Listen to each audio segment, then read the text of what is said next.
pense que c'est là, quoi. Donc, quoi qu'il en soit, on va essayer d'étudier un truc très basique. Et on va essayer de savoir en sorte. Je savais pas quel titre donner au cours. Donc, j'ai pensé à plusieurs titres. On pourrait dire, par exemple, une fiolinette. C'est une petite fiole. Là, c'est comme une bolinette. C'est un petit bol, par exemple. Voilà, c'est un petit bol. Donc, une fiolinette, c'est une petite fiole. Par exemple, on aurait pu dire ça.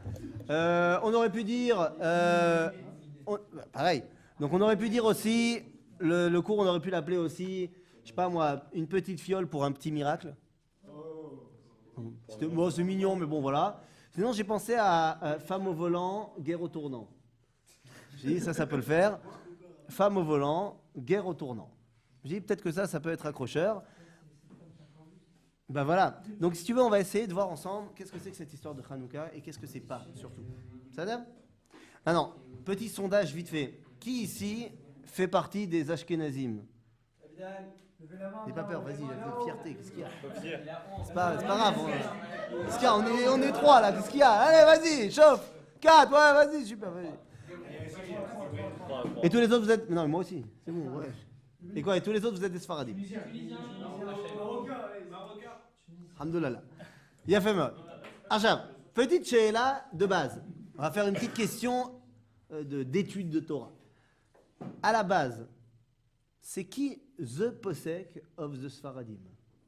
C'est-à-dire, si vous devriez me donner des noms de rabbins qui sont des décisionnaires sfarades, vous me diriez qui? Rabbi Yosef Karo. Non, mais des Rishonim. Rabbi Yosef Karo, Rambam. Je pense qu'on est d'accord là-dessus. Le Rif, il a fait, mi? Rabbi Hananel, c'est pas un posek. Au niveau des poskim de la halakha. Mais psader, Rabbi Yosef Karo, Rambam, Rif, ça va. Mais je dis dans les Rishonim, pas dans les Achronim. C'est-à-dire, chez les Ashkenazim, par contre, c'est qui les poskim? Le Rosh. Le Rosh, vous savez que c'est un des derniers Tosfot. C'est un des derniers Tosafot. Donc, le Tour, le Rosh. Donc, si vous voulez, de manière générale, Tosfot. C'est-à-dire, on a Tosfot d'un côté pour les Ashkenazim, et on a le Rambam, le Rif pour les Sfaradim. C'est-à-dire, jusque-là, il n'y a pas de secret, il n'y a pas de chidushim. Chez les Sfaradim, je ne sais pas si vous avez l'habitude, vous connaissez Hanouka, les petites bougies, tout ça? Ouais, c'est bon. Comment vous allumez les Sfaradim? Les Sfaradim, non, une chaque jour? Non, c'est Nachon. Mais combien de Hanoukiot? Une par famille. Nachon. Les Ashkenazim, une au nombre de personnes qu'il y a dans la famille. C'est-à-dire, jusque-là, on est d'accord? Ok. Là, on n'a fait que dévoiler ce qu'on faisait concrètement.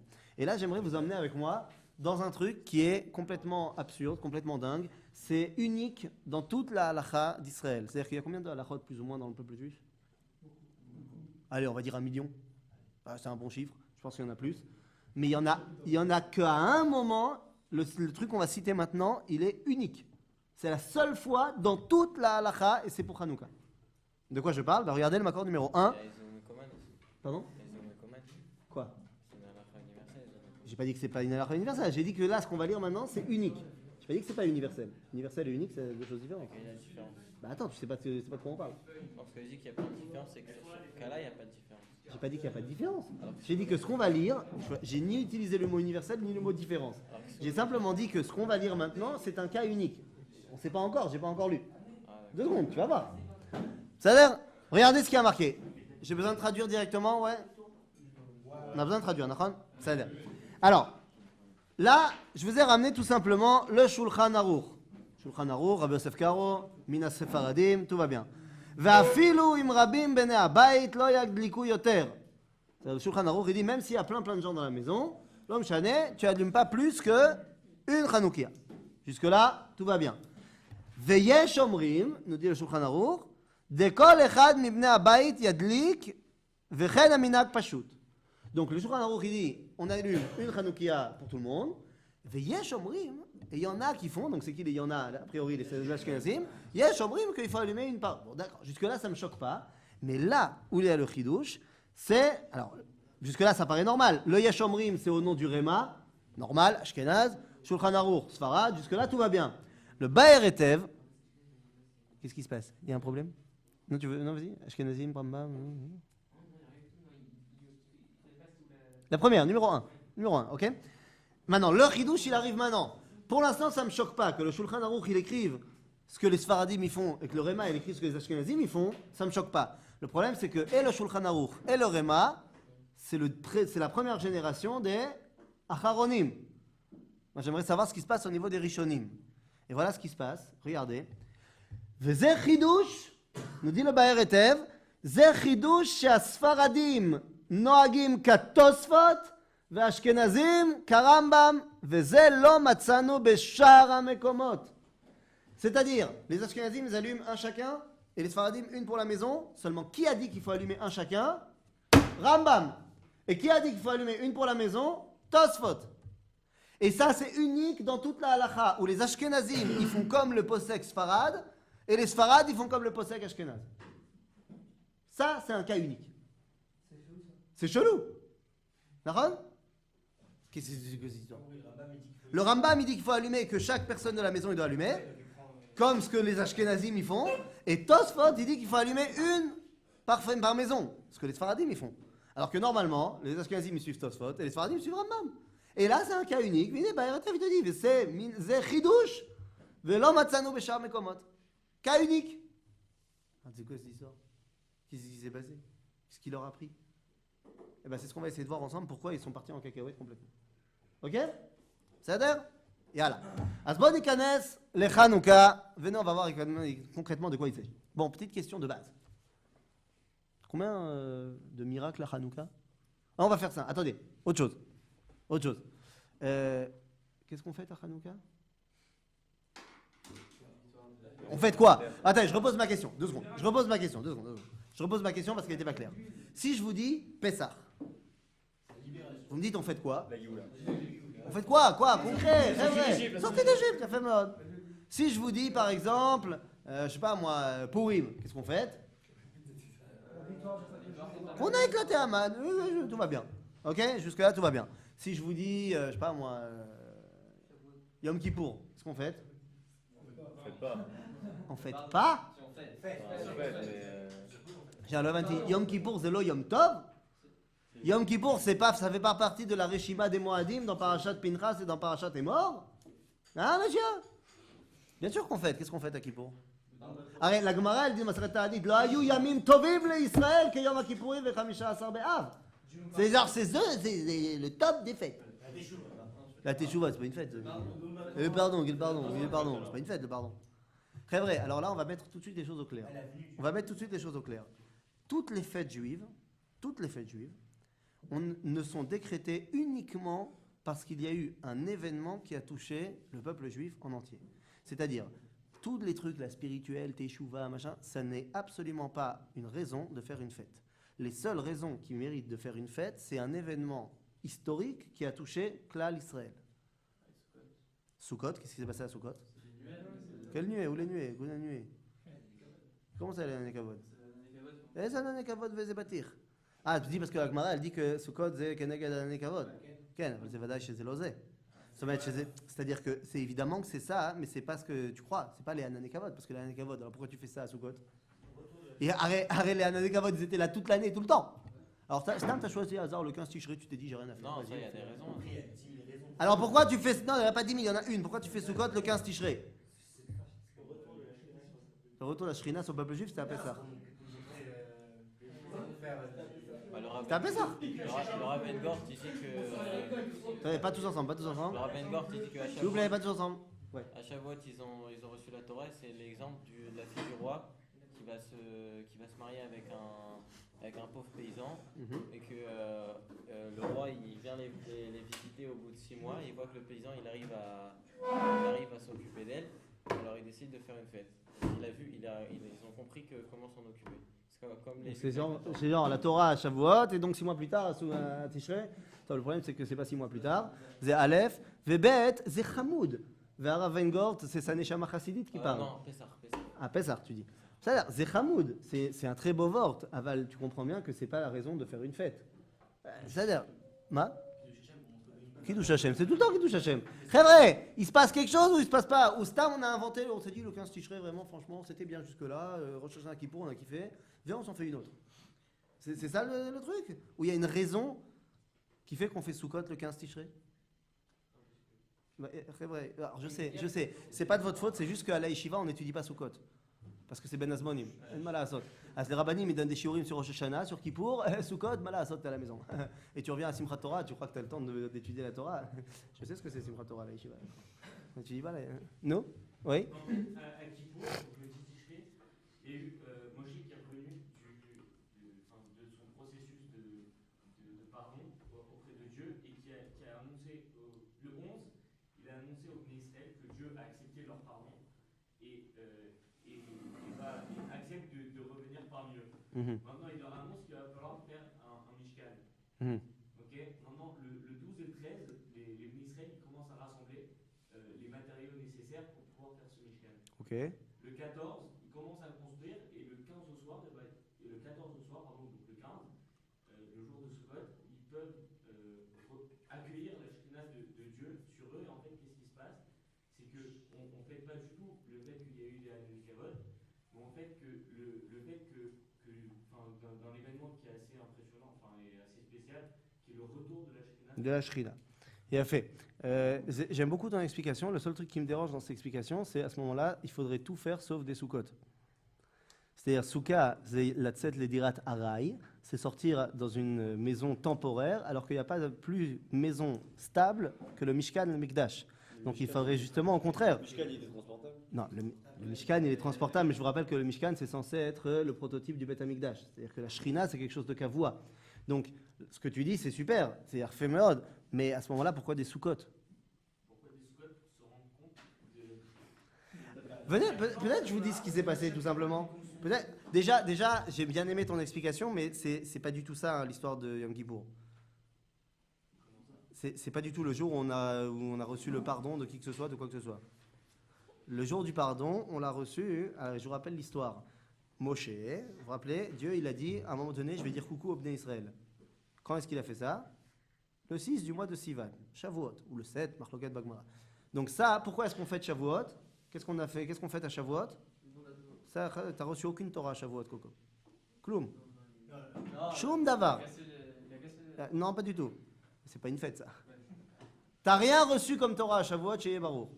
À Shavuot, la seule chose que tu fêtes, c'est que Dieu il t'a dit coucou.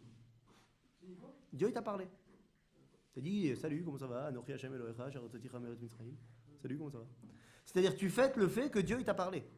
Il n'y a pas plus grand de Meora, il n'y a pas plus grand événement pour le peuple juif que Dieu qui nous parle. Donc ça, c'est ce que tu fais à Shavuot. Après ça, le lendemain, Moshe il monte 40 jours, 40 nuits.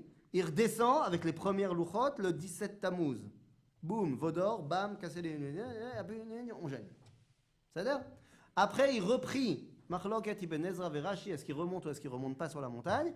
Il prie pendant 40 jours, 40 nuits. Et à Rosh Chodesh Elul, il reçoit le pardon. C'est-à-dire? Et après, il rebelote sur la montagne 40 jours, 40 nuits. Et donc, le 10 du mois de Tishrei, Yom Kippourim, il descend avec la Torah. Les deuxièmes tables et le début de la Torah, le Tzorech HaInyan. Donc, ça veut dire quoi? C'est-à-dire que qu'est-ce qu'on fait à Kippour? Kabbalat Torah. Matan Torah, c'est à Shavuot. Kabbalat Torah, c'est à Yom Kippour. Ok? Jusque-là, on est bon? Ça veut dire Sukkot, alors qu'est-ce qui se passe? Eh bien, la fête de Sukkot, c'est vrai que ce sont la Hananekavod, mais ce n'est pas la Hananekavod dont tu penses. Les Hananekavod, on les fête tout le temps. C'est-à-dire que concrètement, on a eu les Hananekavod pendant 40 ans, tout le temps, jusqu'à la mort de Aaron. Il y a eu un événement qui s'est passé le 15 Tishrei et où tout l'Am Israël était dans les Sukkot.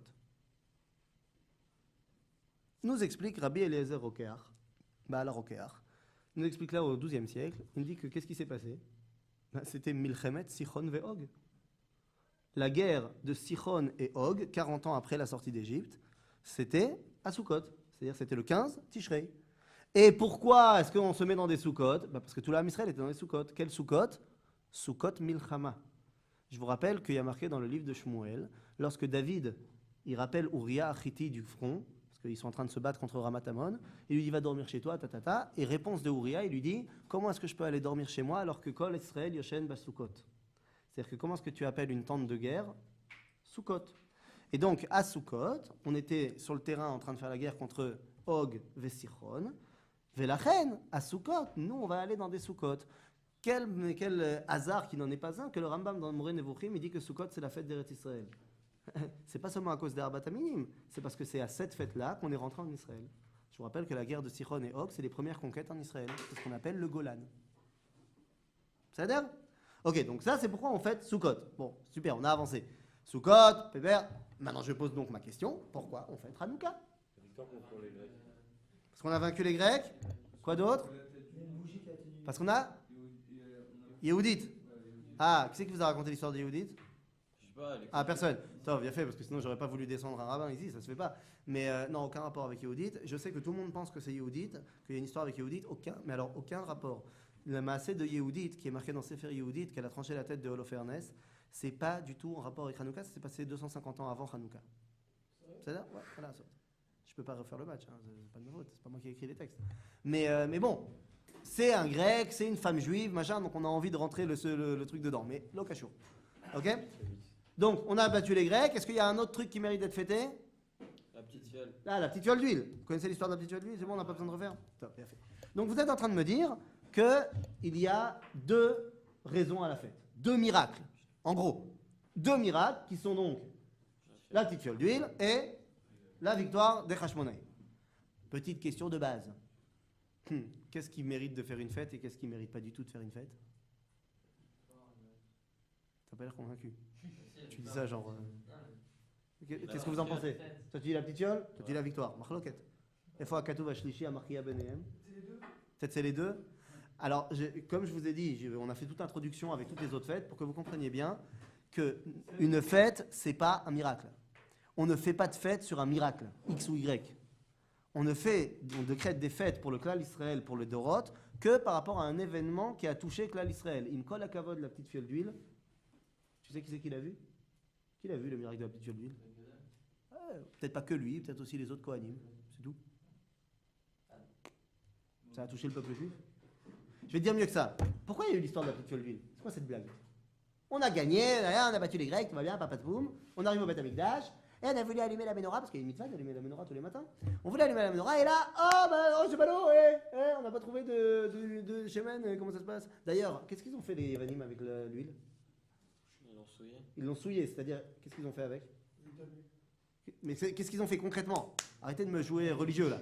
Ils ont quoi? Toucher, ça veut rien, ça rend pas tamé. Non, ils sont juste ouverts. Ils l'ont ouvert. D'accord. Ils ont ouvert les pots d'huile, enfin les fioles d'huile. Hein? Pour les tamer au tam.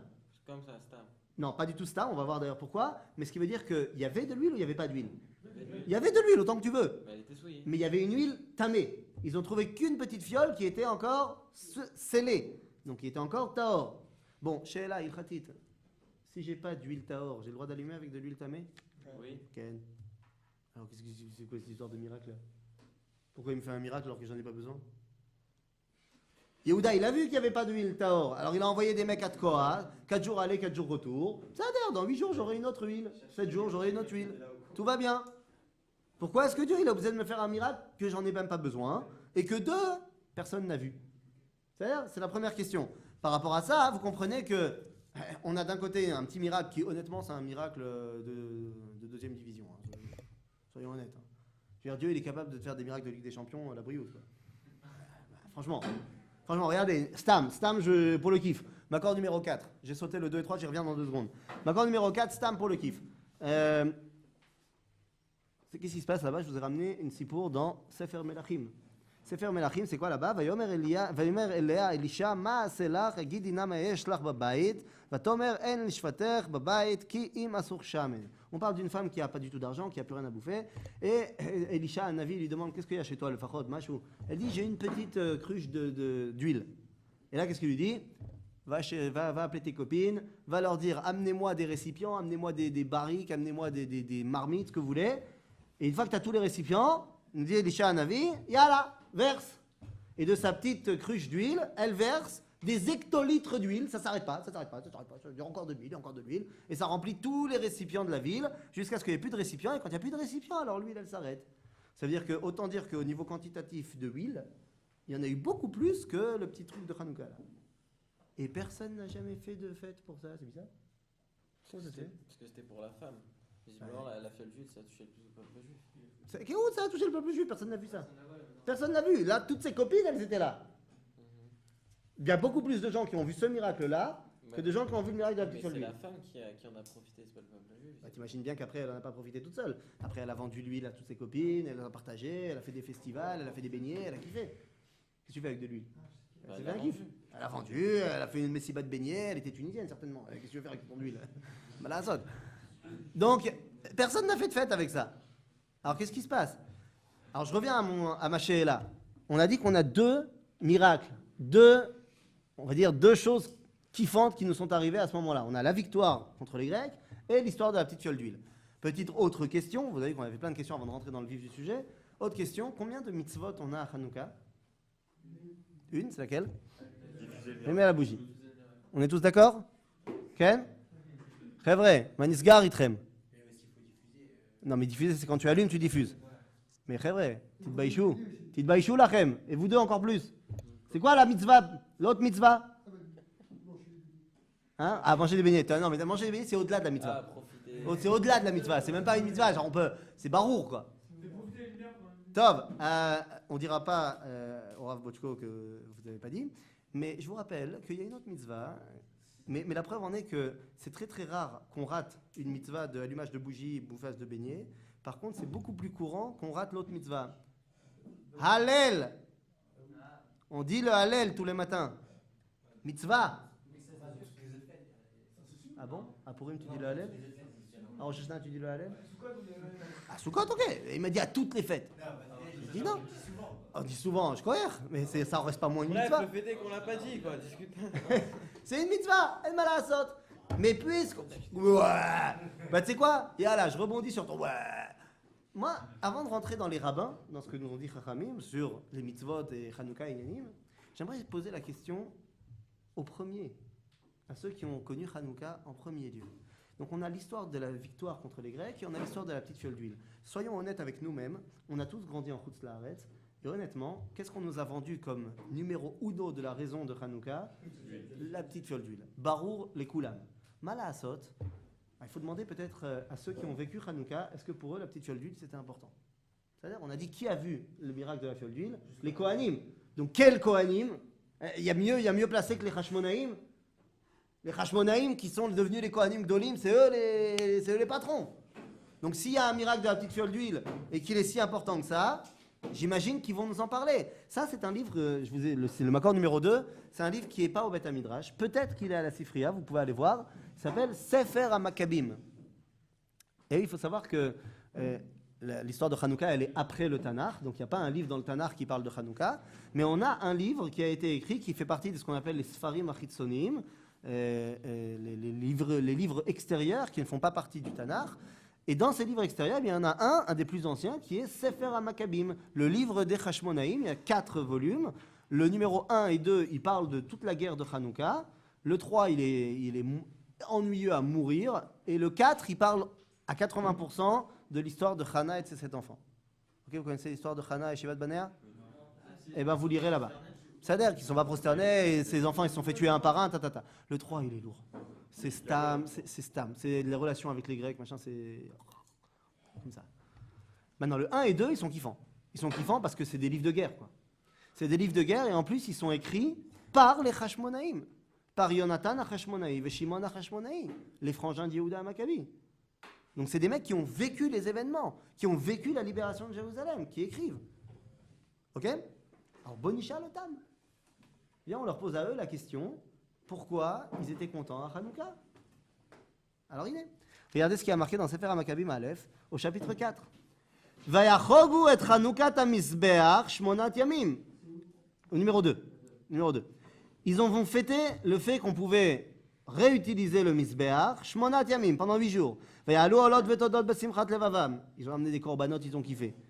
ויפארו את פני היכל בטבעות ובמנגיני זהב ויחטאו את שעריהם ואת לשכת הכהנים. בקיצור, ils ont décoré le בית המקדש, truc de dingue. וישימו את הדלתות ותהי שמחה גדולה בכל העם. Pourquoi il y a eu une grande joie dans le monde, enfin dans le peuple? כי גלל השם את חרפת הגויים מעליהם. C'est quoi la raison de la simcha? Que Hachem nous a fait la Géoula contre les Goïm. Donc c'est quoi? La victoire. Le fait qu'on a réussi à éclater les Grecs. Ok? Bon, pour l'instant, il ne me parle pas de quoi? Il ne parle pas d'un petit fiole d'huile. Je sais pas, peut-être on va voir. ויצווה יהודה ואחיו וכל קהל ישראל לחוג את חנוכת המזבח ביום 25 לחודש כסלו, כן, 8 ימים מדי שנה בשנה בהלל ובהודאה. Et pas de quoi? Ils nous ont dit de faire donc tous les ans la fête de Hanouka 8 jours en disant le Hallel et Halanissim. Qu'est-ce qu'ils nous ont pas dit de faire? Allumer les Hanoukiot. Et de quoi ils nous ont pas parlé? La petite fiole. Je sais pas, peut-être que c'était pas important pour eux. Tu vois. Pourtant, s'il y a bien des gens qui doivent être touchés par le miracle de la petite fiole d'huile, c'est bien eux, c'est les seuls qui l'ont vu. Et ils trouvent que c'est pas assez important pour le dire. Tout le livre, il parle de la guerre. Ils disent que la victoire, c'est ça qui leur donne la grande simcha et c'est ça qui va faire qu'ils vont faire une fête. Ils ne parlent pas de la fiole d'huile. Bon, peut-être ils ont oublié. Peut-être ils étaient surmenés, ils étaient surchargés, ils étaient fatigués après la guerre, machin, ils ont oublié. Alors venez, on demande au prochain. Avant Chazal, c'est-à-dire avant la Gemara. Venez, on demande à un autre personnage qui arrive, bon, c'est plus un mec, il n'a pas vécu Hanouka, il arrive 100 ans après Hanouka, mais Bechol Zot, c'est un mec qui sait de quoi il parle, puisqu'il fait partie de la famille des Hashmonaïm. C'est un descendant. Il est aussi Cohen, il travaille au Beth Amikdash. D'ailleurs, quand il a 15 ans, c'est lui qui est le Cohen qui enseigne les Ilchot Touma Vetahara aux autres Kohanim. C'est-à-dire, je sais de quoi il parle, monsieur. Vous le connaissez d'ailleurs. Il s'appelle Yosef Ben Matityahu. En français, vous le connaissez sous le nom de Flavius Joseph, l'historien du Mered Agadol. Le fameux historien, il n'a pas commencé sa carrière en tant qu'historien. Il a commencé sa carrière en tant que Talmid Chacham, en tant que Cohen au Beth Amikdash. Après, il a été faire Sciences Po à Rome. Et ensuite, quand il est revenu... Non, et ensuite, c'est le Sanhedrin qui l'a envoyé étudier à Rome. Et quand il revient de Rome, d'apprendre à connaître ton ennemi. Parce qu'ils sont en train de préparer la révolte contre les Romains. Donc ils veulent connaître un petit peu c'est quoi Rome. Et lui, c'est un mec super piqueur, Flavius Joseph. Donc il l'envoie là-bas pour qu'il sache un petit peu, très, très intelligent, un mec qui sait réfléchir. Et quand il revient, il le nomme général en chef des armées du Nord. C'est-à-dire c'est lui qui va être le premier front contre les Romains. Donc on parle d'un mec qui sait de quoi il parle. Et finalement, il va se faire capturer par les Romains à la fin de la bataille de Yotfat, à la fin de la prise de la Galilée. Il va être capturé par les Romains et il va être envoyé à Rome avec les autres esclaves. Et là-bas, au lieu de décider de se pendre, de se tuer ou de se faire tuer, il va décider d'écrire. Il va écrire la guerre des Juifs contre les Romains, agave à la demande de Titus. Donc il va écrire, relater toute la guerre. Et c'est pour ça que tout ce qu'on sait sur le Mered Agadol qui a amené à la destruction du temple, c'est grâce à lui. Et donc ils l'ont pas tué? Ils l'ont pas tué. Ils n'ont pas tué, et il va écrire après ça un autre livre. Une fois qu'il a fini de relater la guerre, il dit maintenant il faut que j'explique un petit peu ce que c'est que l'âme Israël. Mais il a fini en tant qu'esclave alors? Ouais, en tant qu'esclave. C'est pour ça qu'il s'appelle Flavius. Flavius, c'est le nom de la famille de Titus. C'est comme ça, les esclaves, ils prenaient le nom de famille de leur maître. Et il va écrire un deuxième livre qui s'appelle Kadmoniot HaYehudim, les antiquités des Juifs, où il explique qu'est-ce que c'est le Ham Israël de Adam Arishon jusqu'à lui. C'est ça? Et donc il va passer sur l'histoire de Hanouka. Et quand il passe sur l'histoire de Hanouka, peut-être qu'il va nous parler... La petite fiole d'huile. Pardon? C'était pas un rabbin, mais il savait, il connaissait. C'est certain qu'il connaissait. Chazal, ils n'ont pas voulu le rentrer dans Chazal, quoi.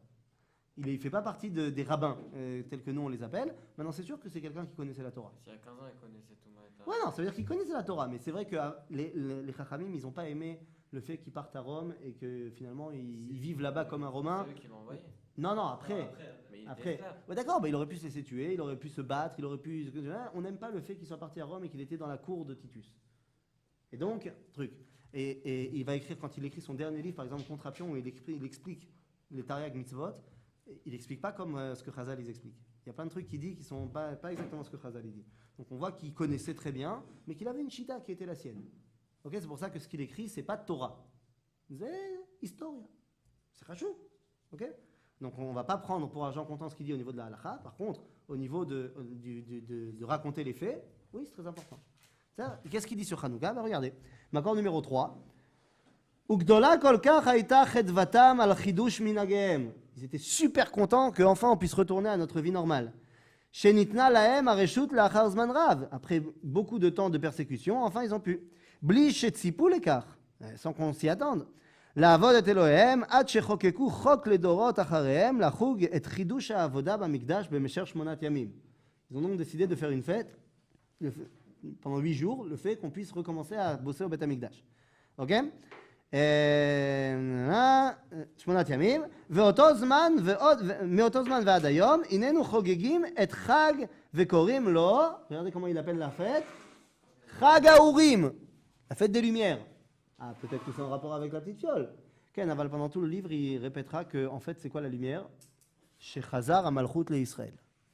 C'est quoi la lumière? C'est que la royauté est revenue à Israël. Donc, ni les Hashmonaïm qui ont vécu les événements, ni Flavius Joseph, qui est un descendant de la famille, ne nous parlent de la petite fiole d'huile. Oui? Mais quand tu parles du fait de pouvoir refaire le service au Beth Amikdash. C'est pas la petite fiole d'huile, c'est le fait de pouvoir rebosser au Beth Amikdash. Korbanot, Inyanim, chose qu'on pouvait pas faire avant parce qu'il y avait les soldats d'Antiochus. Il y a aussi le menorah quand même. Oui, mais la menorah, comme je t'ai dit, tu peux aussi l'allumer avec de l'huile tamée, c'est pas ça le problème. Tu comprends? Donc il parle pas du miracle de la fiole d'huile ici. Donc ni lui, ni les Hashmonaïm ne parlent du miracle de la fiole d'huile, qu'on dirait que c'est pas suffisamment important pour eux. Et là, je reviens à mon histoire de Halacha. Vous m'avez dit, il y a combien de mitzvot à Hanouka maintenant, vous me dites? Il y a deux. Il y a la Katmer Hanouka et Hallel. Donc, il y a deux nes, il y a deux miracles, deux mitzvot, ça me paraît plus ou moins normal. Alors, pourquoi? C'est en rapport à quoi qu'on allume la Hanoukia? C'est pas un piège. En rapport à quoi? À la petite fiole d'huile, Zenachon. Et en rapport à quoi on fait le Hallel? En rapport à la victoire. Ok? Jusque-là, c'est Besséder. Maintenant, si on arrive à déterminer quelle est la mitzvah principale, alors peut-être qu'on déterminera quelle est la raison principale de la fête. Ok? Alors, petite question, quelle est la mitzvah numéro 1? Alors, d'après toi, j'ai compris, c'est l'allumage. L'allumage et les beignets. C'est-à-dire, aval, bon irait. Surtout les beignets. Surtout les beignets. C'est quoi l'intérêt de faire une autre fête si c'était que le Hallel le plus important? Une autre, d'accord? Tu dis quel est l'intérêt de faire une autre fête? Pourquoi il y en a une autre? Parce que je veux dire, pas, si c'était le Hallel, Ouais. la mitzvah principale, Mhm. bah, je vois pas pourquoi on ferait une fête Hanouka pour le Hallel. Pour le Hallel. Et après, Bien une fait. fête, Pourquoi est-ce qu'on ferait une fête juste pour le Hallel? Eh bien, bonne idée. D'abord, qui a déterminé, qui a décidé qu'il faut allumer les bougies de Hanouka? Les Chachamim. Comme ça. Quel Chachamim? Toi tu dis les Hashmonaïm. Toi tu dis quoi? Gemara Shabbat? Ah bah justement, t'es marrant toi. Viens, on va voir la Gemara Shabbat. Prends le macron numéro 5, s'il te À plaît. l'école juive, on m'a Ah, dit- l'école juive. L'école juive, elle a fixé qu'il faut allumer Non. les bougies de Hanouka. C'est d'accord? l'école juive, on m'a dit qu'ils l'ont fixé un an après. Viens, on regarde. Parce que c'est des menteurs. Je m'en fous, c'est l'école juive, je n'aime pas l'école juive. C'est des menteurs, moi j'étais pas à l'école juive. C'est pour ça. Ils ne voulaient pas de moi. Il n'y avait pas d'école juive dans ma ville. Bekitsour, viens, on va voir si la Gemara Shabbat que l'école juive, elle t'a dit les Shana, Acheret, Non, ils Tvaoum, m'ont pas dit Beyazdoum. Gemara Shabbat, non, Bah, c'est là-bas qu'ils te l'ont sorti. je sais pas. Bah, tu vas voir, c'est de là qu'ils te l'ont sorti. Viens, on va voir. C'est la Gemara que tout le monde connaît à l'approche de Hanouka, dans ma Masechet Shabbat. Regardez qu'est-ce qu'il y a marqué. Kshenirnasu yevanim laechal, tim'u kol hashmanim. Chazal, ils vont, oui, après, ils vont nous amener maintenant la petite fiole. Regardez. Kshenirnasu yevanim laechal, ils sont rentrés les Grecs dans le Mikdash. Tim'u kol hashmanim, ils ont souillé les huiles. Sheba echal, vekshegavra malchut bet hashmona evenitzrum, ובדקו ולא מצאו אלא פח שמן אחד, פח אחד של שמן שהיה מונח בחותמו של כהן גדול ולא היה בו אלא להדליק יום אחד, נעשה בו נס והדליקו ממנו 8 ימים. הנה, c'est toute l'histoire de la petite fiole d'huile racontée ici, seulement juste après il y a marqué quoi? לשנה אחרת, un an plus tard, ça vient de là, kvaum ve'asaum, yamim tovim, ils ont décrété qu'il fallait faire des fêtes, et comment? Be'alel ou be'oda. Dis-moi où ils ont marqué qu'il fallait allumer les bougies. Ah, peut-être parce que. Je sais pas, peut-être dans votre Gemara il y a marqué, mais dans ma Gemara il n'y a pas marqué. Vraiment, l'école juive, ils disent pas des Non, mais bêtises. je sais peut-être. Hein? Ils disent pas des bêtises. Si, parce qu'il te dit le Shana Acheret un an plus tard, ils ont dit qu'il fallait allumer les bougies. Non, ils ont juste fêté Hanouka. Ah, mais pas avec des bougies. Je t'ai demandé, ma question c'était à partir Non, de moi, quand? je vous ai Qui dit nous a dit fêter de- Hanouka. Ah, autant pour moi. Parce que si Ton école, Baruch Hashem. Parce que si on fait, Les juste, charges. si on fait juste le Hallel, Ouais. en vrai, il y a d'autres fêtes où il y a le Hallel. D'accord. Comment on va différencier la fête de Hanouka des autres fêtes? Bah c'est simple, par exemple C'est Pessah pour c'est ça en qu'ils ont- Nissan. C'est pour ça qu'ils ont instauré. Non, par exemple Pessah c'est en Nissan. Donc je vais pas me planter. Il fait pas froid. Mais non, mais je veux dire qu'elle a un. Mais quoi c'est quoi ta question? Comment je vais différencier des autres fêtes? Mais non, mais C'est c'est vrai. quelque chose de spécial si on fait juste le Hallel comme Eh ça. ben tu manges des beignets. Daniel, Tu manges des Faut beignets. mettre une autre mitzvah. Ah, il faut mettre une autre mitzvah. Ouais d'accord, mais pour l'instant on l'a pas mis. Donc ils ont pris la mitzvah. Attends, de mais la ils fête. l'ont pas mis. Vas-y. Daniel, Ah, dis-moi où? Daniel, il y a la liste. Il y a marqué Kvaum ve'asaum behalel ou beoda. Il vous manque la fin de la Ils ont dit qu'ils. C'est quoi la fin de la phrase? C'est pas Tosfot ou Rashi qui en parle de la. Non, la Gemara elle dira après toutes les lois sur Adlakat Hanouka. 2 secondes, mais là, dans le Makor, il n'y a pas marqué qu'il fallait allumer les bougies. Ils ont dit qu'il faut dire le Hallel, Alanissim, qui est comme le Hallel, mais ils nous ont pas dit qu'il faut allumer les Hanoukia. Et c'est pour ça, regardez, Makor numéro 7, juste, on saute le 6 pour l'instant. C'est pour ça que lorsque il nous parle d'allumer les bougies de Hanouka, la Gemara nous parle, il faut allumer les bougies, il faut allumer comme ci, comme ça, comme ça. Et la Gemara nous dit, il faut faire une bracha. C'est quoi la bracha que tu fais? Bon,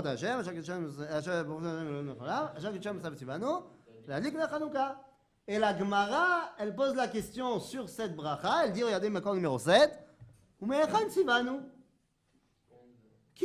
ordonné? D'où ça vient cette histoire? Ah, tu dis, à chaque qui déchanu b'mitzvotav et tzivanu. La Gemara, elle dit, mais qui nous a demandé de m'allumer qui nous a ordonné de faire les bougies de Hanouka? Tu vois que si la Gemara, elle pose la question, c'est que c'est pas clair dans l'histoire. Est-ce qu'elle va donner une réponse? Elle va en donner deux, qui va encore moins clarifier la situation. Regarde la réponse de la Gemara. Rav Avuya Omer, Milot Asur. Voilà. C'est quoi qui t'a dit de faire les mitzvahs? Qui t'a dit d'allumer? Lot Asur. Ça veut dire quoi? On a une mitzvah dans la Torah d'écouter les chachamim. Donc la Gemara, elle te dit, qui t'a dit? Je sais pas, les rabbins. Qui? Les rabbins, ils t'ont dit d'allumer, alors allume. C'est comme ça. Il y a forcément, à un moment donné, un beddin qui a dit qu'il fallait allumer. Tu sais pas qui, tu sais pas quand, peut-être les Hashmonaïm, peut-être pas. Deuxième option, encore plus fou. Deuxième option, Milot Asur, Verav Nechemia Omer, Shal Avicha Ve'agetra, Zekenecha Ve'amrula. C'est-à-dire, deuxième option, pourquoi tu allumes les bougies de Hanouka? Ton père il allume, alors tu allumes aussi. C'est-à-dire, tu sais encore moins d'où ça vient. C'est-à-dire, soit, à un moment donné, les rabbins, ils nous ont dit d'allumer, donc c'est des rabbanan, soit c'est un minag. On est très très loin quand même de Maintenant, le Hallel, dans l'histoire. Qui nous a imposé de dire le Hallel à Hanouka? Qui? Quel Chachamim? Les Chachamim, le Beddin de Hashmonaï? Lo. Lo. Alors c'est qui est venu un an après? Non, les Chachamim. Ah, alors? Mais je dis que c'est pas eux qui ont décrété de dire le Hallel à Hanouka. C'est qui a décrété de dire le Hallel à Hanouka? Tenez-vous bien les amis. Moshe Rabbeinu. Ah, Hanouka Tamizveh. Non. Hanouka de Hanouka. C'est Moshe Rabbeinu qui a dit de dire le Hallel à Hanouka. Tu dis qu'il y a un problème dans l'histoire, pourquoi? Parce que Moshe il est mort. Nachon. Bon, on irait. Agmara b'masechet Psachim bevakasha. Prenez le makor numéro 8 bevakasha. Amar Rav Yehuda, Amar Shmuel. Shir Sheba Torah. Vous savez que le Hallel, que nous on dit, c'est quoi son ancêtre? Le premier des Hallel, c'est quoi? C'est Shirat Hayam. La Shira, c'est l'ancêtre du Hallel. D'où ça vient la Shira? Nous dit la Gemara. Amar Rav Yehuda, Amar Shmuel. Shir Sheba Torah, donc la Shira. Moshe et Israël amrou besha'a she'alu minayam, lorsqu'ils sont sortis de la mer. Ve'alel ze mi amaro. Donc le Hallel que nous on dit, qui a dit de le dire? Nevi'im shebenehem. C'est qui les Nevi'im? Moshe, Aaron ou Myriam. Ok? Qu'est-ce qu'ils ont dit? Tiknu lahem leIsraël, sheyu omrim oto al kol perek vaperek, ve'akol tzara vetzara shelo tavo alehem, kshenigalim omrim oto al geulatan. Moshe a fait une takana, takanat Nevi'im, takanat Moshe. Que quoi? Qu'à chaque fois qu'on a une geoula comme on a eu à Pessah, on dit le Hallel. Kol pam shenigalim menatzara, omrim Hallel al geulatenu. Donc, les Chachamim de Hanouka, les Shana Acheret, ils ont pris le Shulchan Aruch de Moshe. Ils ont dit, voilà, Moshe il a dit, quand il se passe Aleph Bet Gimel, on fait le Hallel. Donc ils ont dit, bah là on a Aleph Bet Gimel, boum, on dit le Hallel. Ah, attends, 2 secondes. Et pour être sûr que je dis pas de bêtises, regardez ce que dit Rashi. Regardez ce que dit, 2 secondes, regardez ce que dit Rashi. Lishna me'eliyahu denakat klomar, she'im chas v'shalom tavot tzara alehem, ve'yoshiu mimena, omrim oto al geulatan, kegon. Qu'est-ce qu'il dit Rashi? Le dernier mot? Hanouka. Donc que les choses soient bien claires, Rashi dit que Hanouka, c'est comme la takana que Moshe il a fait pour Pessah. Donc, on dit Hallel à Pessah parce que c'est la Géoula, et on dit Hallel à Hanouka parce que c'est la Géoula. Et tu poses la question, mais est-ce que c'est la Géoula? Il a fait. Alors, le vrai problème que tu as, c'est de dire c'est pas une Géoula. Il n'y a pas une Géoula. Il y a la Géoula ou pas la Géoula. C'est-à-dire que la Géoula, c'est une notion très très concrète. Et de quoi il s'agit? C'est quoi la Géoula? C'est quoi la Géoula? La délivrance. Ah, la Géoula. La délivrance. Ça veut dire quoi la délivrance? C'est quoi? Il a fait. On était sous domination des Goïm et maintenant on n'est plus sous domination des Goïm. Quand est-ce que ça s'est passé à Pessah? Ben, quand Pharaon il nous a libérés. Quand est-ce qu'il nous a libérés? Quand est-ce qu'il a dit cassez-vous? Quand Dieu a forcé. Mais quand? Ça s'est passé quand? Makat Bechorot, c'est ça. Donc quand? Donc le soir. Soir. Ok? On est sorti le lendemain matin, Oui. mais le soir, il nous a libérés. Donc dès le soir, on était déjà plus à Vadim Shel Paro. Donc on dit le Hallel Pessah le soir et le matin. D'accord? Donc on dit le Hallel parce qu'on est sorti de l'esclavage de Pharaon. Éphémère. Bon, jusqu'à Hanouka, on n'était pas non plus indépendants. Jusqu'à Hanouka, depuis le moment où les Bnei Israël sont revenus de l'exil de Babylone, et jusqu'à Hanouka, on était toujours sous domination des Goïms. Les Babyloniens, après c'est devenu les Perses, et après c'est devenu les Grecs. Mais ils étaient toujours les patrons sur nous. À Hanouka, qu'est-ce qui s'est passé? Eh bien, pour la première fois, on a battu les Goïms, et on est redevenu indépendants, c'est-à-dire qu'on est redevenu exactement comme Pharaon quand il nous a libérés. On est redevenu nous-mêmes. Et donc, on dit le Hallel. De la même façon, pendant 2000 ans, on a été asservi par les nations, lilou, la. Le 14 mai 1948, tout d'un coup, Am Israël est plus sous domination des nations. Nous avons retrouvé une indépendance. Et donc, à Yom Ha'atzmaut, tu dis le Hallel. Comment ça? Bien sûr qu'on fait la bracha, Mostoméret. Qui fait pas la bracha, je comprends pas. Le Hallel sans bracha, c'est des blagues. C'est où tu dis pas. C'est-à-dire où tu penses. Le Hallel sans bracha, c'est dire je mange un super gâteau au chocolat, mais pas rêvé. C'est un gâteau au chocolat. Et il y a Matzmaout, Hein? Mais il parle déjà. Je parle de ça. Dis Ayom Ha'atzmaut, comme il y a eu la Géoula, on dit le Hallel, Mostoméret. C'est parce qu'il y en a plein qui sont Mechalel les Shabbat que je dois dire qu'ils ont raison. C'est-à-dire, si tu veux, on fait un cours sur Yom Ha'atzmaut quand ça sera Yom Ha'atzmaut. Mais Edma la Hazot. À Hanouka, ils ont dit le Hallel. Maintenant, c'est pas ça qui m'intéresse. Ce qui m'intéresse, c'est de savoir qu'est-ce qui est principal et qu'est-ce qui est périphérique. La takana du Hallel à Hanouka, c'est une takana de Moshe. La takana d'allumer les bougies, c'est... Qu'est-ce qui est plus fort? Donc, qu'est-ce qui est la mitzvah la principale? Hallel ou les bougies? Donc, qu'est-ce qui est la raison principale de la fête? La victoire ou la petite fiole d'huile? Victoire. Atkan, vous avez compris? Yofi. Achab, j'aimerais qu'on appelle les choses un tout petit peu plus loin. Le Rambam, pour lui, c'est clair. Dans Ilchot Hanouka, la première loi sur Hanouka, la Halacha Aleph du Perek Aleph, au Makor numéro 6, le Rambam il dit pourquoi on fait Hanouka. Tout simplement. On va pas chercher plus loin. Bebayit Sheni, Makor numéro 6. Kshemalchei Yavan Gazrou Gzerot al Israël, donc ils nous ont empêchés de faire ce qu'on voulait. Ou Bitlou Datam, ils nous ont empêchés de faire notre religion. Velo inichu otam la asok batorah ou bamitzvot, on pouvait pas faire la Torah et les mitzvot, ou pashtu yadam bemamona ou bvnotehem. Ok? Alors à ce moment-là, nichnesu laechal partsu bo pratzot, vetimu ataharot, vetzar lahem leIsraël meod lifnehem. Franchement, pas cool. Et là, velachatzu mochatz gadol, ad sherichem alehem Elohei avotenu, veoshiam miadam ve'atzilam. Il nous a sauvés, Dieu. Vegavru bene Hashmona yakohanim agedolim ve'aragum. Et les Hashmonaïm, ils ont éclaté les Grecs. והושיעו מישראל מידם, והעמידו מלך מן הכהנים, וחזרה מלכות לישראל יתר על 200 שנה עד החורבן השני. Et grâce à ça, la royauté est revenue à Israël pendant plus de 200 ans. Voilà, c'est comme ça que Rambam ouvre Ilchot Hanouka. Donc pourquoi on fait Hanouka? Parce qu'on a retrouvé notre malchut, notre indépendance pendant plus de 200 ans. C'est la raison de Hanouka. Alors, tout ça c'est bien gentil, tout ce qu'on a dit c'est Hamoud. Aval, bon, j'ai sauté le Makor numéro 9. Le Makor numéro 9, c'est Stam, pour renforcer encore cette histoire de Hallel, de dire que quand est-ce qu'on dit le Hallel de manière générale, la Psikta de Hanouka, elle dit que Ve'en korim oto ela al mapalatam shel malchut. C'est-à-dire que tu ne dis le Hallel que lorsque tu es délivré d'une malchut. Et il dit, le she'avar hainu avadim le paro, avadim le yavan, ve'arshav avadim shel hakadosh baruch hu anu, alléluia, alléluia, avdei Hashem. D'ailleurs, c'est la raison pour laquelle la Gemara elle dit qu'on ne dit pas le Hallel à Purim. Pourquoi on ne dit pas le Hallel à Purim? Parce que, ok, Akata avdei Achashverosh Hanan. Dans le Hallel, tu dis Alléluia, Alléluia, Avdei Hashem, et là, tu es encore avec de Achashverosh. Comment tu peux dire le Hallel? Ok? C'est-à-dire, donc on a compris, dans un premier temps, ça y est, que Hanouka, en fait, on fête le retour de la Malchut. C'est ça qui est Chashou. L'indépendance juive qui est revenue à Israël. Ken Aval, la question que je me pose, c'est finalement, ok, tout ça je veux bien. Mais quand vous regardez dans le Sidour, il y a une bracha qu'on dit en plus. Je ne parle pas du Hallel. Une autre bracha qu'on rajoute à Hanouka, c'est quoi? Enfin, pas une bracha, mais un petit texte. Alanissim, d'accord? Comment ça commence Alanissim? Ça commence.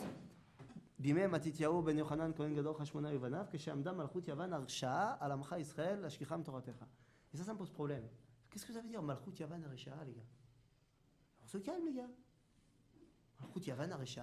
Vous savez combien de temps les Grecs ils ont dirigé Israël? Pendant près de 180 ans. Et vous savez comment ça a commencé? Ça a commencé bien ou ça a commencé pas bien? Nos rapports avec les Grecs, ils étaient bons ou pas bons au départ? Bah c'est bien, super. C'est qui le premier qui a rencontré la première rencontre juive-grecque? Alexandre le Grand et Le rabbin.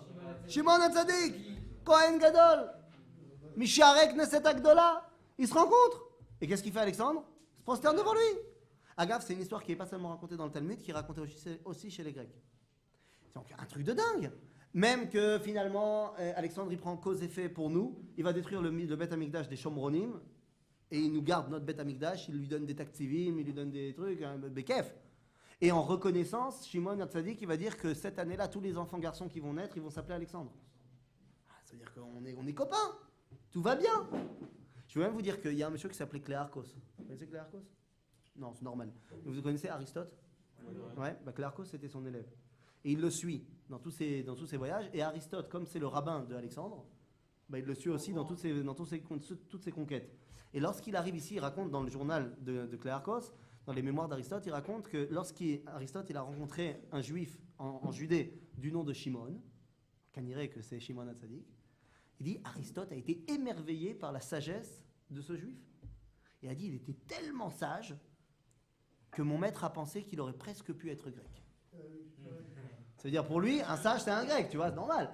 Mais autant vous dire qu'à la base, les rapports entre juifs et grecs, ils sont super bons. Super bons. Et je vais vous dire mieux que ça. Alexandre, il va mourir. Bon, il va se faire empoisonner, c'est un autre problème. Hein?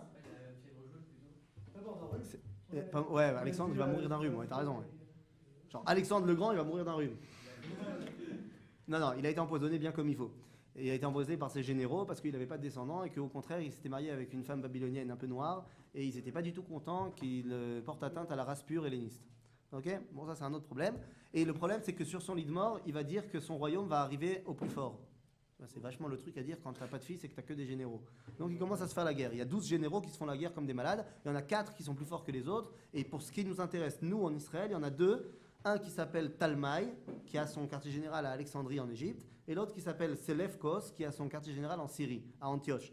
Ils se détestent et ils se font la guerre tout le temps pour avoir un plus grand territoire. Le problème, c'est qu'est-ce qu'il y a au milieu? Israël. Donc Israël va être des fois sous contrôle des Beth Talmaï, des Ptolémées en français, et des fois sous le contrôle des Séleucides. Pourquoi je vous raconte ça? Parce que 2 générations plus tard, le roi Ptolémée, il s'appelle Ptolémée II Philadelphos. Et il est très connu pour les Ptolémée II parce que c'est lui qui va créer la grande bibliothèque d'Alexandrie, et c'est lui qui va demander à faire la traduction de la Torah en grec. La Septante, exactement. Archav, on va lire maintenant une partie de ce qui s'est passé dans cette traduction-là. Mais avant de rentrer dans ce que Chazal, ils ont dit, c'est vrai, ça arrive tous les jours qu'il y a un roi Goy qui est tellement intéressé par la Torah qu'il veut qu'on lui traduise la Torah. Je veux dire, imaginez-vous l'ambiance à l'époque. Chazal, ils ont dit que quand le Targum il a été fait, Yarda Chosh et Yarad Choshech Laolam Shlosha Yamim. Les ténèbres se sont sur le monde. 3 jours. Le Targum il a été terminé le 8, 9 et 10 Tevet. C'est pour ça qu'on jeûne le 10 Tevet. Une des raisons pour lesquelles on jeûne le 10 Tevet, c'est à cause de ça. Donc Chazal, ils sont pas contents du Targum. Ken, comment ils ont vécu le Targum, les Juifs qui étaient à Alexandrie, à l'endroit où ça s'est fait? C'était une mauvaise chose qu'on ait des bons rapports avec les Grecs? Je sais pas, justement, c'est ce que je suis en train d'essayer de voir. Je suis en train de te montrer qu'il y a 2 façons différentes de voir. Chazal, qui disent que c'est pas bien, pas bien, pas bien. Et regarde comment les Juifs qui habitent à l'endroit du Targum, regarde comment ils parlent. Regarde Makor numéro 11. Makor numéro 11, c'est la Igeret Aristéa Sel Philocrates, c'est la lettre d'Aristée à Philocrate. Aristée, c'est un Juif qui raconte dans cette lettre, il raconte ce qui s'est passé pendant la traduction. Ok? Regardez la fin. Betom Shivim Ushnaim Yamim, après 72 jours, Simu Askenim et Melechet Targum. Ils ont enfin terminé la traduction. Veu Ukra la Yehuda Alexandria. Ils ont lu ça aux Juifs d'Alexandrie, qui ont kiffé grave. Kulam Shipru et Targum, Veaf Ishmiu Divrei Klala Mayamim al mi shemaiz leshanot et anusach. Tout le monde était super content pour la traduction de la Torah. Et ils ont même fait des malédictions à ceux qui viennent porter atteinte à cette traduction. Genre, ils étaient super contents. Et après, ils ont dit le Targum au roi, et c'est de la folie. Et ils ont mis le Targum dans la bibliothèque d'Alexandrie, à côté de Aristote et Platon. Ça ne veut pas dire pour autant que c'était une bonne chose. Je dis pas pour l'instant si c'est une bonne chose ou pas. Je veux simplement te faire comprendre que comment c'était vu par les Grecs, c'était vu comme un kavod énorme qu'ils font à la Torah d'Israël, la mettre à côté d'Aristote et Platon, par les Grecs et par les Juifs d'Alexandrie aussi. Les Juifs d'Alexandrie étaient religieux. Je ne sais pas ce que ça veut dire religieux à l'époque. Ils Ça n'existe pas religieux. Ils Yireh Shamayim, je ne sais pas non plus ce que ça veut dire. Est-ce qu'ils faisaient Shabbat? Certainement. Mais est-ce qu'ils étaient habillés en toche blanche et qu'ils parlaient en Yevonis? Ken, Gam Ken. Avagamata. Pourquoi ils sont partis à Alexandrie? Ah, il y a eu la galoute. Je te rappelle qu'il y a eu un moment où on n'a pas eu le choix, on est parti en exil. Il y en a qui ne sont pas revenus. Ah, comment ça se fait qu'il y a des juifs qui ne reviennent pas en Israël quand c'est fini l'exil? Je ne sais pas, c'est une situation complètement théorique qui ne peut pas arriver aujourd'hui, je ne sais pas. Comment ça se fait qu'il y a des juifs qui habitent en France? Je ne sais pas, c'est complètement théorique. Comment ça, tu sais pas? Parce qu'ils ont kiffé là où ils étaient. Ils ne voulaient pas rentrer, ils avaient une grosse communauté, il y avait certainement un gros bâtiment où ils étudiaient la Torah, il y avait des yeshivot partout à Alexandrie. Non, ce que je veux dire, c'est que peut-être que c'est vraiment que les maîtres trouvent ça vraiment pas bien. Alors, Chazal, il trouve ça pas bien. Nahon, je suis d'accord avec toi. On va d'ailleurs voir pourquoi. Mais ce que je veux que tu comprennes, c'est que la notion de religieux pas religieux, elle n'existe pas à l'époque. Tout le monde est religieux. Il y en a peut-être qui sont en Avodah Zarah. Tout le monde est religieux. Il n'y a pas d'athées à l'époque. Mais il y en a énormément, et Alexandrie particulièrement, qui sont influencés par la culture grecque. Mais je te dis, c'est pas une raison de les blâmer, parce que toi aussi. Je te rappelle que le shiur, on le fait en français. Pourquoi? Parce que tu es influencé par la culture occidentale et tu parles pas hébreu. C'est-à-dire, donc on fait le shiur en français. Ça ne veut pas dire que tu n'es pas Yireh Shamayim. Tu t'habilles comme un Européen. Ça ne veut pas dire que tu n'es pas Yireh Shamayim. Donc, c'est-à-dire, l'influence culturelle, malheureusement, elle escalait. Donc, à Alexandrie, elle était certainement plus forte qu'à Jérusalem, mais ça ne veut pas forcément dire que c'était des gens qui ne connaissaient pas la Torah. Ok? Bekitsour, donc on voit que eux, ils sont très contents du Targum. Vechazal, ils ne sont pas du tout contents du Targum. Lama. Et moi, ce qui me dérange, c'est, je reviens au makor numéro 10, qui est le début de Alanissim, où il y a marqué Bimé Matityahu ben Yochanan Kohen Gadol Chashmonai Uvanav, Kesheamda Malchut Yavan Aresha. Dis-moi, vous exagérez pas un petit peu les Chachamim? Malchut Yavan Aresha. Je vous rappelle juste pour que vous ayez les trucs historiques dans la tête. Malchut Yavan, c'est 180 ans de domination depuis Alexandre jusqu'au Chashmonaïm. Bessach Hakol, il y a eu 5 ans où Antiochus IV, le roi de Hanouka, il nous a fait des xérotes. Pendant tout le reste, des décrets contre les Juifs. Pendant 175 ans, les Grecs, ils étaient super cool avec nous. Et c'est eux que tu appelles Malchut Yavan Aresha. Parce qu'il y a des ténèbres qui sont descendues. Oui, mais c'est ça que je comprends pas. Et ça, alors tu ne fais que renforcer. Il y a marqué dans le tu connais ce verset Bereshit bara Elohim et hashamayim ve'et haaretz. Et le deuxième, c'est Ve'haaretz hayta tohu vavohu ve'choshech al penei tehom ve'ruach Elohim merachefet al penei hamayim. Qu'est-ce qu'il dit Chazal? Tohu ze Bavel, bohu ze Paras, choshech, c'est quoi? Yavan. Dis-moi, t'as pris quoi avant de dire ça? Ça veut dire Dafka al Yavan, tu dis choshech? Yavan, c'est les mecs qui ont inventé la démocratie, qui ont inventé l'esthétique, qui ont inventé le sport, la philosophie, qui ont inventé Aristote, qui ont fait Platon. C'est-à-dire, eux, tu appelles ça Rocher? C'est-à-dire, franchement, tu m'aurais dit des Babyloniens, là, des barbares là-bas, qui ont... Je veux bien. Mais Yavan, tu dis que c'est Rocher? Yavan, c'est la Chokhma. Yavan, c'est la sagesse. Dafka, eux, tu dis que c'est les ténèbres. Alors, que ce soit clair, c'est Chazal qui ont raison. Il faut juste essayer de comprendre pourquoi ils ont dit ça. La Grèce, c'est effectivement la sagesse par excellence. Mais prenons un exemple de sagesse. Tu peux me prêter ton stylo, s'il te plaît? Merci. Pourquoi il est tombé? Gravité. La gravité. Petite question. Vous connaissez tous la loi de la gravité? D'accord. Est-ce que ça change quelque chose à la loi de la gravité si vous savez que c'est Newton qui l'a dévoilé ou pas? Non, on s'en tape. Les pommes, elles tombaient de l'arbre avant Newton. Elles tombaient de l'arbre après Newton. D'accord? Ce qui veut dire que dans la sagesse, on s'en fiche complètement de qui est derrière cette sagesse, puisqu'elle est complètement impersonnelle. La sagesse, par définition, est impersonnelle. La Torah, c'est quoi? C'est quoi? Donne-moi une définition de la Torah. Enseignement, mamashlo. En mode d'emploi. C'est vrai que ça vient de Hora, mais ça t'enseigne rien, concrètement. De quoi tu dis, En ouais? mode d'emploi. Un mode d'emploi, pour faire quoi? Bah, Faire les mitzvot? Non, Après les mitzvot? se comporter. Donc se comporter, c'est faire les mitzvot. Non, mais il y a par exemple, il y a la Torah d'une machine à laver. Enfin, comment fonctionne la machine à laver? Ok, comment fonctionne quoi alors? C'est le mode d'emploi de quoi? Bah, de nous, c'est le fonctionnement du juif. Donc les mitzvot? Ouais. Non, l'onachon. Cite-moi une mitzvah que tu apprends à faire de la Torah. Une. Bah, de la Torah orale, on a Ah, donc pas de la Torah écrite. Mais c'est de la Torah orale. Non, je te parle de la Torah écrite maintenant. La Torah écrite, les corbanes. Moi, je te parle de la Torah écrite. Changer les règles. Nachon. Je suis joker. Je te parle de la Torah écrite. Torah écrite, c'est quoi la Torah écrite? C'est Dvar Hashem. C'est la meilleure définition. La Torah écrite, c'est-à-dire tout le Tanakh, c'est Dvar Hashem. C'est ce que Dieu il a décidé de nous dire. C'est la parole de Dieu. Arshav, qu'est-ce qui est très important dans la parole de Dieu? Il y a 2 semaines, j'étais en shiur et j'ai posé une question débile, enfin du moins qui était débile pour le Rav. Et donc, le Rav Cherki, il m'a remis en place, mais bien comme il sait le faire. Et il m'a éclaté. Il m'a éclaté, mais bien. Il m'a dit un truc du style, franchement, avec le nombre d'années d'yeshiva que tu as derrière toi, tu devrais te cacher sous la table après avoir posé cette question. Un truc dans le style. Maintenant, le cours, il est diffusé sur Internet en live. Donc, il y a des gens qui peuvent poser des questions sur le cours alors qu'ils sont chez eux. Donc ils ont pu demander c'est qui ce bonhomme Ça là. s'appelle la technologie. C'est-à-dire, et donc, il y a quelqu'un qui a envoyé une réponse, une question. Il dit « Je trouve que le Rav est trop violent avec l'élève, machin. » Et là, le Rav, il a dit « Tov, la reine, tu n'es pas ici en cours. Car c'est très différent quelqu'un qui est dans la salle que quelqu'un qui n'est pas dans la salle. Car tu n'es pas dans la salle, donc tu vois que ma tête. Parce que la caméra, elle est sur moi. Tu vois pas la réaction des gens. Tu n'as pas vu, par exemple, que quand je l'ai éclaté, il était mort de rire, il avait une banane comme ça, et que tout le monde était mort de rire. D'ailleurs, tu ne le connais pas. Si tu le connaissais, tu saurais qu'il kiffe quand je fais ça. Ça fait 10 ans qu'il me saoule et ça fait 10 ans que je lui fais ça. C'est-à-dire que quand quelqu'un parle à quelqu'un d'autre, non, c'est très important. Quand je te parle, la seule personne qui peut comprendre ce que je dis, c'est toi. Parce qu'il y a un contexte. Alors là, par contre, il n'a pas parlé, là, il a émis un son, donc tout le monde a compris. Mais le pauvre, ça va. Il a passé une dure journée. Laissez-le. Gezel Shena, c'est vrai. Maintenant, quand je te parle, c'est très important de savoir qui parle et à qui je parle. Parce qu'il y a un contexte. Par exemple, quand je te dis « Eh négro », c'est pas sympa. Ouais, mais si on est potes et on est entre nous, c'est des sales juifs. Sale juif, c'est une insulte ou c'est pas une insulte? Ça dépend. Si c'est moi qui te parle à toi, t'es juif, je suis juif, je te dis sale juif, c'est Hamoud. Mais Stam, quelqu'un qui entend sur internet sale juif, il dit oh, il y a quelqu'un d'antisémite dans la salle. Non. Il y a un contexte. Il y a qui parle et à qui il parle. Donc si la Torah c'est Dvar Hashem, alors c'est très important de savoir qui a donné la Torah et surtout à qui il parle.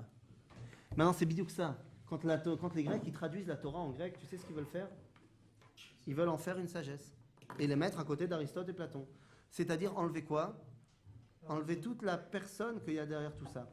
Et donc ça veut dire que qui n'est plus important à ce moment-là? Non, Dieu il peut être très important. Mais qui n'est plus important?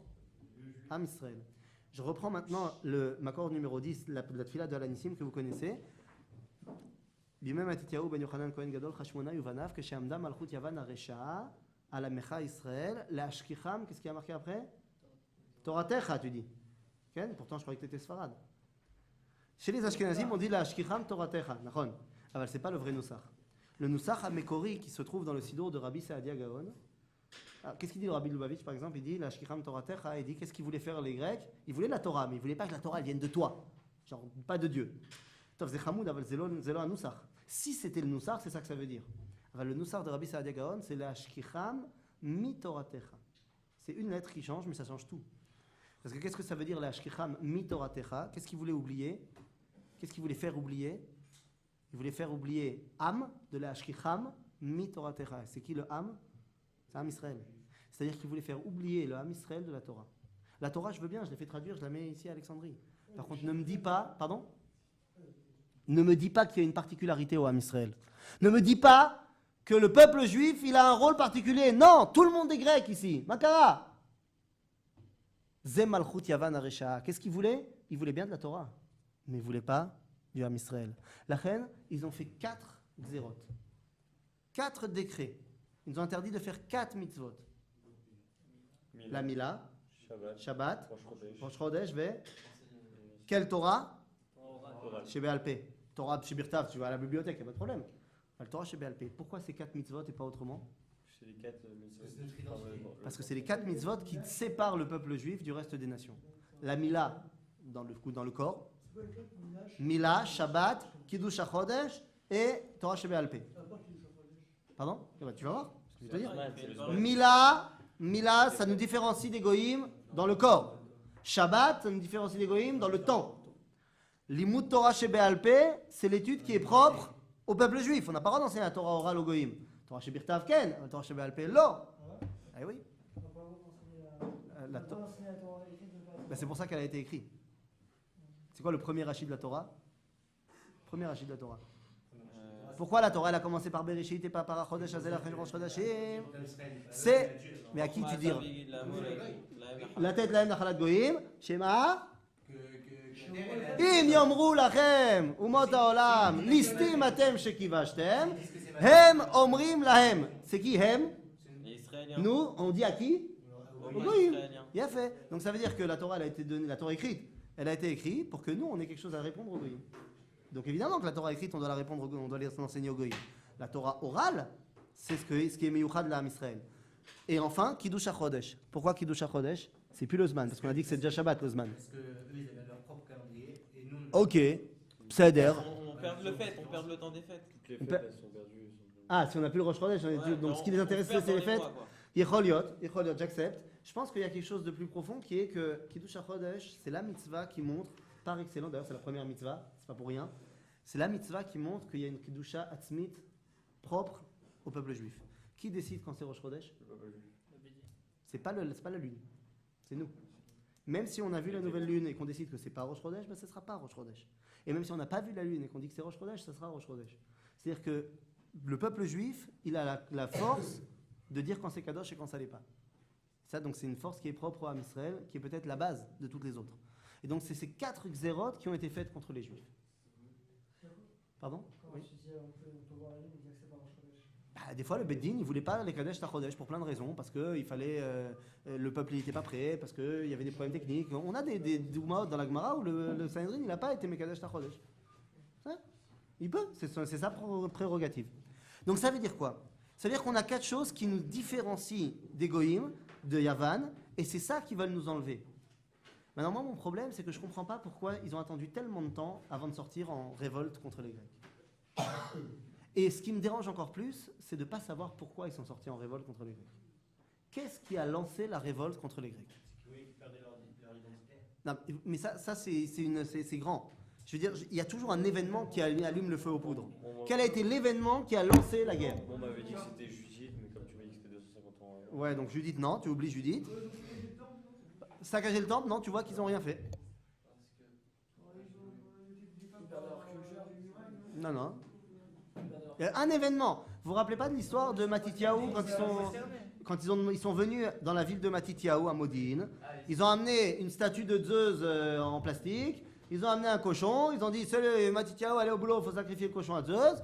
Il a dit nine. Il y a un Mityaven qui est venu, un juif qui voulait être grec qui est venu. Il a dit moi je le fais. Là Matityahu il a dit quoi dans ma ville? Avodazara, loyé. Il a dit Mil Hashem Elai. Il a tué le cochon, il a tué le juif, il a tué le grec, il a tué tout le monde et puis c'était parti. C'est-à-dire, ça c'est l'histoire qui raconte le début de la révolte des Mityaven. Ah bah bon. Pourquoi? Et Qu'est-ce que tu voulais pourquoi faire? il ne fait pas faire Tchouva, je sais pas. Après, bah, parce que je pense qu'il n'a pas eu le temps là sur le moment. Là, tu vois, il fallait y aller là. Je te rappelle qu'un juif qui obède à Vodazara, c'est Chayav Mita. Ah. Vodazara. Non, mais il y avait. Amita. Maintenant, je sais que ça te fait mal au cœur, et moi aussi, et c'est pour ça que la guerre contre les Mityavnim, on a tué des milliers des Mityavnim. Des juifs. Des juifs. Mais on n'en parle pas trop parce que c'est pas sympa d'en parler. Ça fait mal. Mais mal à saute. C'était la guerre. C'est-à-dire, donc on est sorti en guerre. Cette histoire-là, elle nous est racontée. C'est l'histoire, c'est la version de la sortie en guerre qui nous est racontée dans Sefer HaMakkabim. Mais comme on a dit tout à l'heure, Sefer HaMakkabim, c'est pas un livre de Torah. C'est un livre d'histoire. C'est la version qui est vendue au Goïm. La version historique des faits. Qu'est-ce qui nous a dérangé selon cette version? Avodazara. Nous, on est des religieux, tu comprends? Quand tu nous demandes de faire Avodazara, ça nous fait péter un câble. En malasot. Le problème, c'est que ce livre-là, il ne rentre pas au Beth Midrash. Et moi, je suis au Beth Midrash ici. J'aimerais bien comprendre le fil Beth Midrash. Pourquoi on est sorti en révolte? Eh bien, qu'est-ce qui est marqué dans le Midrash, dans la Psikta de Hanouka? Ben, une autre histoire complètement. Non, ils ont mangé. Il faut manger du porc, ben mange du porc, qu'est-ce qui t'arrive? Manger du porc, c'est ça qui te pose un problème? C'était en public. Shkoyer. Nous.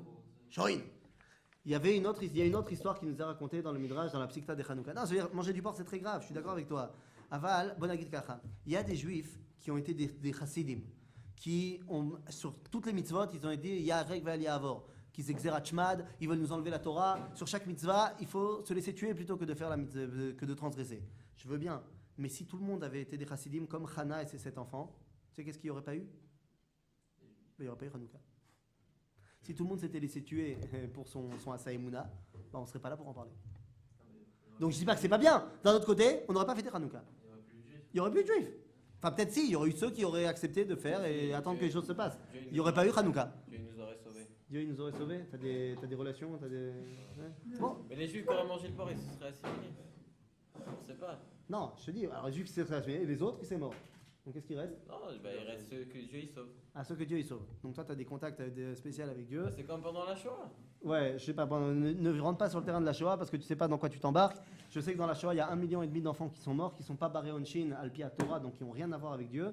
Et d'autre part, il y a près d'1 million de juifs qui sont Yéré Shamaim, qui sont morts. Donc il les a pas sauvés. C'est-à-dire, donc on voit que les cartes de Dieu, il va me sauver, c'est un joker qui marche pas souvent. Non, mais Dieu il a réussi à sauver le peuple juif quand même. Mais c'est l'air, il y en a plein qui sont morts. Mais bien sûr qu'il y en a plein qui sont Ah, morts. très bien. Ah, tu Sur dis, la non, Shondaïm aussi, il y en a qui sont morts. on aurait sauvé une partie et le reste, il serait mort. Oh, il y a Choliot. Mais on n'aurait pas eu Hanouka en tout cas. Non, ça c'est. C'est-à-dire, Raval. Elle est baignée, t'en fais quoi? Raval, on est d'accord?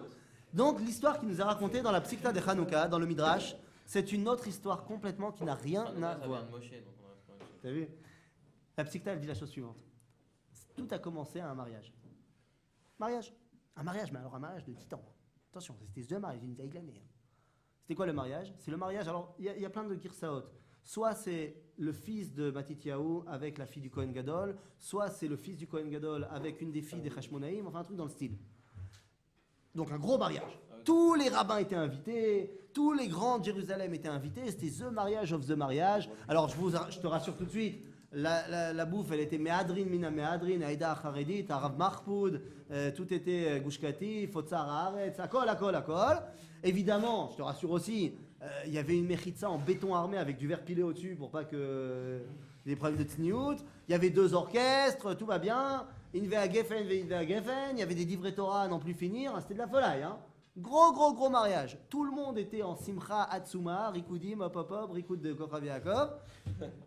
Il y a une personne qui n'était pas content. La mariée. La mariée. À cause du droit de cuissage. Exactement. Parce qu'à ce moment-là, il y avait ce qui s'appelle en français le droit de cuissage, en latin le prima nocte, la première nuit, c'est-à-dire que toutes les vierges qui se marient, et à l'époque, pas 99% des filles qui se marient sont vierges, elles passent la première nuit après ses noces, pas chez son khatan, mais chez le grec, chez le gouverneur grec. Ok? C'est comme ça. Bah, elle a de quoi pas être contente. Il y a de quoi pas être content, on est d'accord. Agaf, pendant 5 ans, il y a eu cette xéra. Et qu'est-ce qu'ils ont fait les juifs? Ils faisaient rien. Alors, il y a des juifs qui ont décidé de ne pas se marier. Il y a des juifs. Attends. D'abord, comment ils ont réagi? Il y a des juifs qui ont décidé d'arrêter de se marier. C'était une minorité. Il y a des juifs qui arrivaient à la Khatouna avec un ventre comme ça. Genre, elle était déjà enceinte depuis très longtemps au moment où vous arrivez à la Khatouna, et comme ça, le grec, il arrivait, il dit oh, c'est ballot. Mais c'était aussi une minorité parce que ça se fait pas, c'est pas. C'est là, machou. L'année dernière, j'étais aide à un mariage où la mariée, elle arrivait, elle était. Et le rave qui mariait, je lui ai dit, ah bah ça va, c'était pendant Hanouka. J'ai dit, ah bah c'est une année des Yoma. Il me dit, ouais, mais les Grecs, ils sont plus là depuis 2000 ans quand même. C'est ballot. Donc bon, ça a l'air. Alors, je sais pas. Le fait est que c'était une minorité de gens. La majorité, qu'est-ce qu'ils faisaient? Ah ben, c'est Maïesh. C'est comme ça. Qu'est-ce que tu veux faire? Et puis en plus, les rabbins, ils ont dit que c'était moutard. Alors, bah oui, parce qu'elle est Anoussa. Elle n'est pas obligée de se laisser mourir pour ça, puisqu'elle est Anoussa. Donc Anoussa Patour. Donc Psader. Et vous allez me dire, ouais, mais comment le grec il sait quand il y a un mariage? Bah, c'est pas compliqué. Tous les mariages, ils avaient lieu le mercredi. Comme ça. Pourquoi? Parce que les rabbins, ils ont dit qu'il faut que les vierges elles se marient le mercredi. Ah, Maseret Tubot d'Afarishon, d'Afbet. Pourquoi? Parce que le Yom Hamishi, dans la création, Dieu il a fait une bracha à la Dagim, qui faisait plein de petits-enfants. Donc comme ça, si elle se marie le mercredi, eh bien le premier acte sexuel, ce sera le jeudi, donc elle aura la bracha des Dagim, et elle aura plein d'enfants. Et c'est Yafé Meod. Donc on va quand même pas annuler notre très belle dracha, juste parce que elle va passer une nuit pas sympa. Le jeudi, et c'était parce que si le mari remarquait mercredi soir. Nahon. Mais dans les Ketuvim, non. Dans les Ketuvim, ouais, mais dans Ketuvot. Mais après, la première dracha, c'est la dracha Yafa des Dagim. Avant de dire qu'il va avoir un Mekar Taout, on n'est pas obligé de voir tout de suite les mauvaises choses. D'abord, on peut voir les bonnes choses. C'est-à-dire maintenant, quoi qu'il en soit, ça nous paraît dingue cette histoire. Et que ça veut dire quoi, les rabbins, ils ont dit c'est moutard? Ok, c'est moutard, et alors? Toi, tu fais quoi si t'as une sœur? Que quelqu'un a une petite sœur, une cousine, une vague connaissance féminine? Non, Tu fais on quoi a- si on la traite on a de sale la juive? yeshiva, c'est fini. Mais t'as pas de sœur? T'as le droit de Non, travailler avec c'est une sœur, fini. hein? T'as plus de cousine, t'avais rien. Ouais, D'accord, t'as pas de maman? non, Non, même pas. À la yeshiva, j'ai plus de maman. c'est fini. Là, les mecs, il te dit, il prend ta sœur, il dit sale juive, machin, nanana. Tu fais quoi? Tu restes comme ça, tu dis ah, c'est moutard?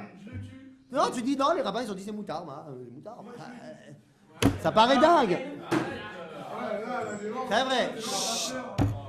Et là, l'histoire du Midrash continue. Le Midrash continue et il dit la chose suivante. Quoi? Ça y est, vous en avez marre? Il y a un chiffre à 8h30, il a fait mal. Et donc ils disent, il y en a marre. La mariée, elle n'est pas contente. Et donc qu'est-ce qu'elle fait? Elle se met toute nue, elle va du côté des mecs.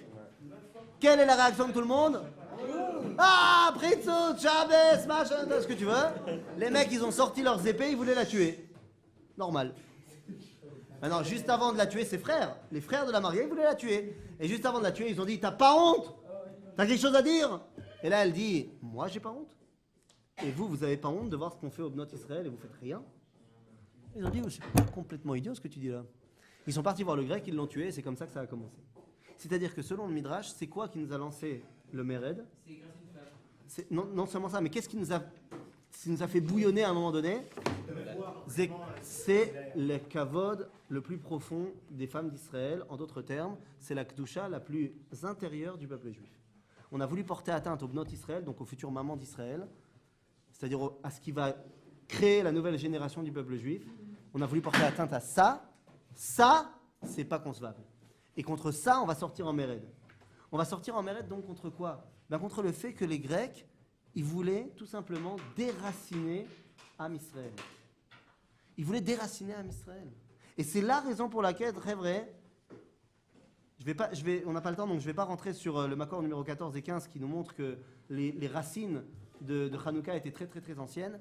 Mais je voudrais simplement vous dire que, puisque c'est la raison pour laquelle on est sorti en Mered et qu'on a retrouvé notre royauté, eh bien, la seule question qui me reste, c'est qu'après 1h20, on a compris que l'idée de Hanouka, c'est la victoire. C'est le fait qu'on a pu battre les Grecs. C'est le fait qu'enfin, on a gagné. Alors, comment ça se fait, Rabbanan, que la mitzvah de la petite bougie, c'est elle qui est devenue la plus populaire? Comment ça se fait que Yecholiot que tu vas rater un Hallel pendant Hanouka, aval lo Yecholiot que tu vas rater une Adlal Katnerot? Comment c'est possible?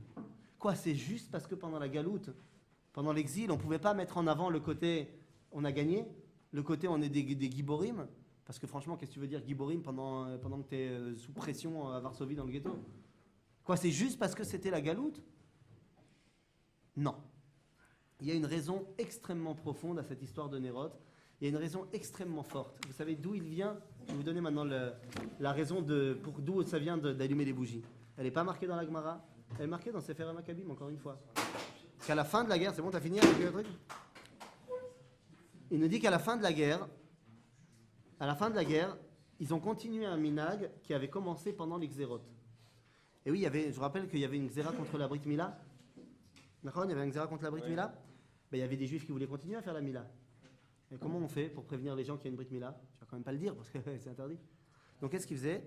Ben, le premier soir où le bébé naissait, on mettait une bougie à la fenêtre. Deuxième soir, une deuxième bougie. Troisième bougie. Comme ça, quand les gens ils voyaient 8 bougies, ils savaient que demain matin, il y a une Brit. Ken? Que c'est ça. Quand on dit ton père il a allumé, toi aussi t'allumes. Quand la Gemara elle te dit ça, ça veut dire oui mais c'est qui le premier? Ben, c'est eux. C'est les gens qui ont commencé. Et donc on voit que l'allumage des bougies c'est par rapport encore une fois à la Kedusha la plus profonde des Bnei Israël. Et donc c'est quoi cette histoire de petite bougie? Eh bien on va terminer quand même parce que vous avez dit qu'ici c'est le Rav Kook. Alors on va terminer par le Rav. Et le Rav il explique dans Shmonek Fatsim Kovetzret Piska Kuf Nun Zain. Il dit pourquoi le miracle il a eu lieu avec la Ménorah. Finalement, si on est plus fort que les Grecs, peut-être qu'il aurait fallu, et que le miracle c'est quelque chose de très pnimi, ben le miracle il aurait dû avoir lieu avec le Kodesh HaKodashim. Il aurait fallu que le miracle il soit dans le Kodesh HaKodashim. Pourquoi dans la Ménorah? Le Rav explique comme ça, regardez dans le Makor numéro 16, A Ménorah kolelet gdushat nishmat Israël mitzad atzma. La Ménorah, contrairement au Kodesh HaKodashim qui représente la Torah, la Ménorah elle représente quoi? Am Israël. Am Israël. D'où on sait ça? Par exemple, on sait qu'il y avait un miracle dans la Ménorah jusqu'à Shimon HaTzadik, qui est que Ner Ma'aravi la bougie occidentale, elle s'éteignait jamais. Et c'était quoi? La Gemara elle dit, c'était la preuve que Shrina Shora Israël, que la présence divine est sur le peuple juif. Donc ça veut dire que la menorah, c'est le truc qui représente le Ham Israël. Mais la menorah, elle est extérieure au Kodesh HaKodashim, elle est que dans le Kodesh. Qu'est-ce qui est plus fort? La Torah qui est dans le Kodesh HaKodashim ou la menorah qui est à l'extérieur? En d'autres termes, qu'est-ce qui est plus fort, la Torah ou la Houma? Le peuple juif. La Torah ou le peuple juif? Et les deux, ça va ensemble. Je te demande qui est plus fort. On a dit que la Torah, elle était en même temps. Nous dit le Rav Kook la chose suivante. Le Rav Kook dit la chose suivante. Pourquoi dans la menorah? Sheniret lichora chitzona legabe Torah shebekodesh hakodashim. A priori, il semblerait que la menorah elle soit extérieure par rapport à la Torah qui est plus profonde, plus intérieure. Ou behemet imeira la kol. C'est-à-dire de manière extérieure, c'est vrai que la Torah, de manière extérieure, la Torah elle semble plus forte que la menorah. Aval de manière profonde, la menorah est beaucoup plus forte que la Torah. Pourquoi? Parce que la menorah meira la kol. La Torah, elle a besoin d'être enfermée dans le Kodesh HaKodashim, alors que la menorah, elle peut éclairer également à l'extérieur. Elle peut éclairer à l'extérieur. Les fenêtres du Beth Amikdash, c'était concave dans le sens où... On puisse voir la menorah. Et quand on ouvrait le parochet, quand on ouvrait la porte pendant les Chagim, toute la lumière de la menorah, elle éclairait Yerushalayim. Donc la menorah, elle peut sortir à l'extérieur. Qu'est-ce qui est plus fort, dis-moi? Un bachou yeshiva qui a peur de quitter la yeshiva parce que dehors il y a des filles, ou quelqu'un qui est capable d'aller donner un shiur même là où il y a des filles? Des fois, il faut passer par le stade. D'abord, je me remplis à la yeshiva. Mais c'est sûr qu'à un moment donné, la yeshiva elle est censée te permettre de sortir de la yeshiva. Donc la menorah, elle est encore plus forte parce qu'elle représente la kedusha du peuple juif au niveau le plus profond. Maintenant, pendant 2000 ans d'exil, on n'a pas pu donner cette explication-là parce que le peuple juif, il était dans les chaussettes. Et donc la menorah, elle est devenue simplement, le zecher la nespach hashemen. Souvenir de la petite fiole d'huile, parce que, voilà. Tu sais pourquoi il y a eu la petite fiole d'huile? Maintenant, je te réponds. On a dit on n'avait pas besoin. Tu sais ce qu'il dit le Maharal de Prague dans son livre Ner Mitzvah? Il y a deux livres. Il a écrit Ner Mitzvah et Torah Or, un sur Hanouka et un sur Purim. Qu'est-ce qu'il dit dans Ner Mitzvah? Pourquoi est-ce qu'il y a eu le Nespach Hashemen? C'est dur ce qu'il va dire. Il dit à cause des Ktané à Emouna. Il dit parce qu'il y a des gens qui n'ont pas beaucoup de Emouna qui vont voir ce qui s'est passé à Hanouka, ils vont dire c'est les Hashmonaïm, c'est des soldats quoi. Yom Ha'atzmaut, non, c'est la Palmar, c'est des soldats, c'est pas la Toire. Et donc le Maharal il dit Biglal Ktané à Emouna, je leur donnais un miracle. Genre comme ça ils vont dire non, c'est bon, il y a Dieu là, c'est un miracle. Aval ça c'est Bediavad à Maharal. Nachon, le Rav Kook qui vient, il réconcilie le Nespach Hashemen avec les Chatrila. Les Chatrila, a priori, c'était un Nes dans la Menorah. Pourquoi? Parce que ce Nes, il vient montrer à quel point le vrai miracle de Hanouka, c'est quoi? C'est le kavod du peuple juif. Vous savez où on apprend ça?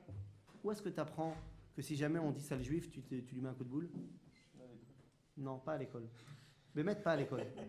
Non, je vais te dire, c'est pas à l'école. Tu sais d'où tu l'as appris? La gava qu'on a d'être juif? Non, tu l'as pas appris à l'école. Peut-être que tu l'as dévoilé à l'école, mais tu l'as pas appris à l'école. Je vais te dire exactement d'où tu l'as appris. Tu l'as appris de chaque cuillère de soupe que ta maman elle t'a donnée. Quand elle te donnait le petit pot. Qui c'est qui t'a donné cette gava d'appartenir au peuple juif? Tu l'as appris à la maison. Tu l'as pas appris au Beth Midrash, tu l'as pas appris à l'école. Au Beth Midrash et à l'école, tu vas apprendre comment la dévoiler. Mais la gava, tu l'as appris à la maison. Et donc, qu'est-ce qui a gagné à Hanouka? Quand on a gagné et qu'on a battu les Grecs, vous savez qu'est-ce qui a gagné à Hanouka? Vous savez ce qui a gagné à Hanouka? Et je ne fais pas de politique, donc ça n'a rien à voir avec un parti politique, mais ce qui a gagné à Hanouka, c'est Abayit HaYehudi.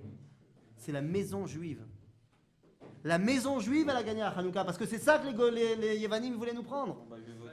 Non, je n'ai pas dit ça. Mais c'est ça que les Goïm voulaient nous prendre. Ils voulaient nous prendre le fait qu'on est particulier. Que l'âme Israël, elle a une particularité qui doit éclairer à l'extérieur. C'est ça qu'ils voulaient nous prendre. Et donc, comment est-ce qu'on a pu redorer la maison juive en les éclatant et en retrouvant notre indépendance pour pouvoir redonner les cuillères de soupe à nos enfants avec Gahava. Et c'est ça qui va expliquer, c'est par ça qu'on termine, c'est ça qui va expliquer pourquoi il y a eu un bilboul entre les Sfaradim et les Ashkenazim. Les Ashkenazim, ils disent, je donne à tout le monde à allumer. Les Sfaradim, ils disent, non, je donne à une personne à allumer. Pourquoi? C'est quoi le makor à machloket? M'a expliqué ça mon prof de Shivuk. Très vrai, on termine dans 2 minutes. Mon prof de Shivuk m'a expliqué ça. Il m'a dit de marketing. Il m'a dit, c'est pas compliqué. Quand tu as un magasin et que tu veux faire une promo sur un produit, tu fais quoi? Tu le mets à un endroit où tu le vois et tu fais quoi? Tu mets des affiches. et des affiches, mais tu veux bien que les gens ils ratent pas le produit. Tu fais quoi? Tu mets un spot dessus. Où est-ce qu'on doit mettre la Hanoukia? Rappelez-moi de le faire à la à la fenêtre. Quel rapport? Tu mets à la fenêtre quand tu as peur des goïms. À la porte. Dehors. À la porte, dehors. En face de la mezouza. Enfin, devant la porte. Tu sais là. Parce qu'on éclaire le produit qui a marché. C'est quoi le produit qui a gagné à Hanouka? La maison juive. Et donc, c'est quoi la marloquette entre Tosfot et Rambam? Rambam, il dit, si je pouvais demander maintenant à la maison d'allumer, je demanderais à la maison d'allumer. Bon, je peux pas. Alors, tous les mecs qui sont dans la maison, ils allument. Tosfot, il dit, si je pouvais demander à la maison d'allumer, je demanderais à la maison, mais je peux pas. Bon, alors, le chef de la maison, il allume. Mais c'est la même chose. Le Rayon, il est que, à Hanouka, c'est la maison juive qui a gagné. Cette maison juive, elle ne correspond, elle ne répond à aucun critère de Ashkenazim, Sfaradim. Azov, Ashkenazim, Sfaradim. Ce qui a gagné, c'est Am Israël. La reine, c'est la seule fête où les poskim Sfaradim, ils vont pas faire, enfin les Ashkenazim, ils feront pas ce que les poskim Ashkenazim, ils ont dit, et les Sfaradim, ils feront pas ce que les poskim Sfaradim, ils ont dit. Pour nous dire, à Hanouka, ce qui a gagné, c'est Am Israël. C'est lo Ashkenazim, c'est lo Sfaradim, c'est Am Israël, shechazar la Atzmaout. Alors maintenant, je vous repose la question, c'est quoi la mitzvah principale de Hanouka? Donc c'est quoi la mitzvah principale? Les beignets. Disons que si tu dis pas le Hallel, tu peux pas redonner à l'image des bougies sa vraie valeur. C'est-à-dire que si tu allumes le Hallel, si tu allumes la bougie et que tu dis pas le Hallel, la bougie c'est simplement parce que tu veux être un peu juif, comme ça tu fais une mitzvah folklorique. Si tu dis le Hallel, alors ton allumage des bougies, elle peut véritablement dire que la maison juive, elle a ramené le Ham Israël à la maison. C'est ça la fête de Hanouka, Chaverim. Et donc, Besofo Shel Davar, je pense que la mitzvah de Hanouka la plus importante, on est bien d'accord que c'est la seule chose que tous les membres de la famille vont faire, y compris la maison. Quand je dis y compris la maison, c'est la table, le canapé et tout, à savoir les beignets. Et toute la maison en profite. Y compris le canapé, y compris les murs, y compris le sol. Quand vous aurez des enfants, vous comprendrez ça encore mieux que maintenant. Et donc, chez Bezrat Hashem, chez Niske, les Arbe Souf Gagnot, le Chag Sameach Lekulam.